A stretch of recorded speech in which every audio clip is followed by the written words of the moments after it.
Hello everyone, मैं मिथुन सिंह स्वागत करता हूं आप सभी का। आशा करता हूं आप सभी बहुत अच्छे होंगे।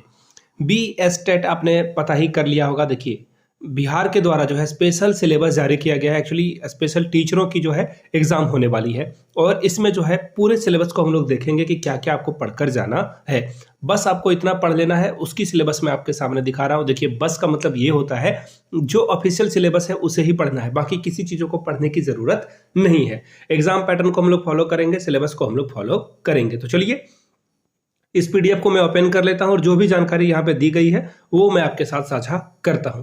यहाँ से आप देख पाओगे बिहार विद्यालय परीक्षा समिति पटना के द्वारा यहाँ पे इन्होंने स्पष्ट लिख रखा है BSTET, यानी कि इस स्टेट के बाद जो है आपको एक और परीक्षा जो ली जाएगी उसके बाद आपका सिलेक्शन होगा। देखिए, इसमें 2 सब्जेक्ट हैं, 1 to 5 के लिए अलग से है और 6 to 8 के लिए अलग से है। तो सिर्फ सबसे पहले जो है हम लोग 1 to 5 के बारे में पढ़ेंगे, उसके बाद जो है द्वितीय पत्र यानी कि 6 to 8 के बारे में पढ़ेंगे। तो यहाँ से आप देख लीजिए, मैं सबसे पहले आपको सिलेबस के बारे में कुछ जानकारी दे दूं।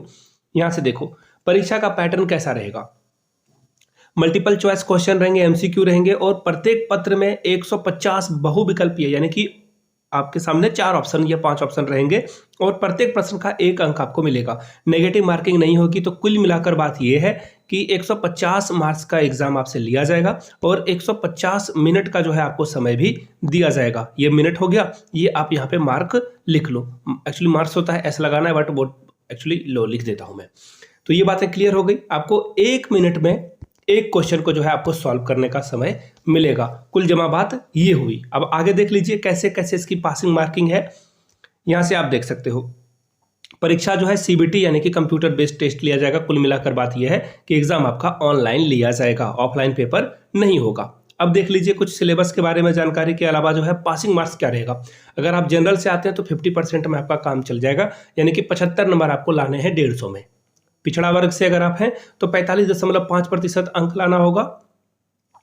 अत्यंत पिछड़ा वर्ग है तो 42.50 में आपका काम चलेगा। अनुसूचित जाति अनुसूचित जनजाति के लिए 40%, दिव्यांग के लिए 40%, महिला के लिए 40% अंक रहने वाला है। इससे आपका काम चल जाएगा। अब सिलेबस को हम लोग थोड़ा सा जो है एक बारीक नज़र देख लेते हैं। यहाँ से देखिए, पहला जो पेपर होगा उसमें बाल विकास एवं शिक्षा शास्त्र से जो क्वेश्चन पूछा जाएगा। याद रखिएगा, पूरे बाल विकास को आपको पढ़ना नहीं है। यहाँ पे ध्यान दीजिए, इन्होंने एक वर्ड लिखा हुआ है विशेष एवं समावेशी शिक्षा के संदर्भ में। देखिए, आप भले ही स्पेशल एबल बच्चे को पढ़ा रहे हो, यानी कि जो देख नहीं सकते हैं, सुन नहीं सकते हैं, बोल नहीं सकते हैं, ऐसे बच्चे को पढ़ा रहे हो, लेकिन आपको ध्यान रखना है कि आपको सबको एक साथ पढ़ाने में जो एक्चुअली अगर कोई साधारण बच्चा है, सामान्य बच्चा है, उसके साथ जो है अति साधारण यानी कि जो देख नहीं सकता है, पढ़ नहीं सकता, वो अगर बैठ के पढ़ेगा तो वो अच्छा कर पाएगा। तो ऐसे में आपको समावेशी शिक्षा यानी कि इंक्लूसिव एजुकेशन को अच्छे से पढ़ लेना है।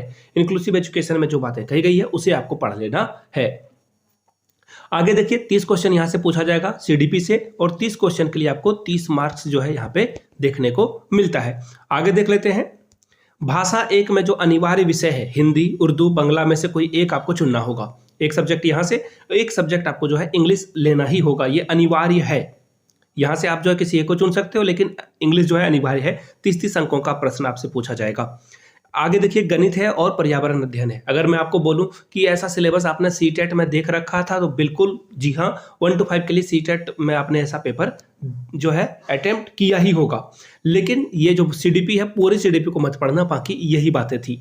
तो ये था सिलेबस और मोटा मोटी जो जानकारी थी आपके सामने मैंने रख दी है। और कोई इसमें विशेष जानकारी एक्चुअली डिटेल्स में इन्होंने सिलेबस नहीं दे रखा है कि सिलेबस कैसे जो है एकदम डिटेल्स में जो है इन्होंने नहीं बताई है। और हाँ, एग्जाम में आपका जो है नॉर्मलाइजेशन होगा, इस बात का खास ख्याल रखिएगा। तो कोशिश करिएगा कि आपको जो पता है वही पूरा करें। अदरवाइज जो है नॉर्मलाइजेशन में आपके शिफ्ट में अगर आसान प्रश्न आया है और आपने गलती कर दी है तो फिर आपका जो है थोड़े से प्रॉब्लम में आप फंस सकते हो। और सिलेबस के बारे में इन्होंने डिटेल से नहीं बताया, टॉपिक वाइज सिलेबस इन्होंने नहीं दिया है। तो पेपर भी अभी इससे पहले नहीं हुआ है, तो हो सकता है कि आप क्या करो कि जहां भी स्पेशल एजुकेटर के एग्जाम हुए हैं तो उसके लिए जो है आप क्या कर सकते हो, पेपर ले सकते हो, देख सकते हो। तो मुझे ईमेल कर लेना yourmithunsingh@gmail.com पे।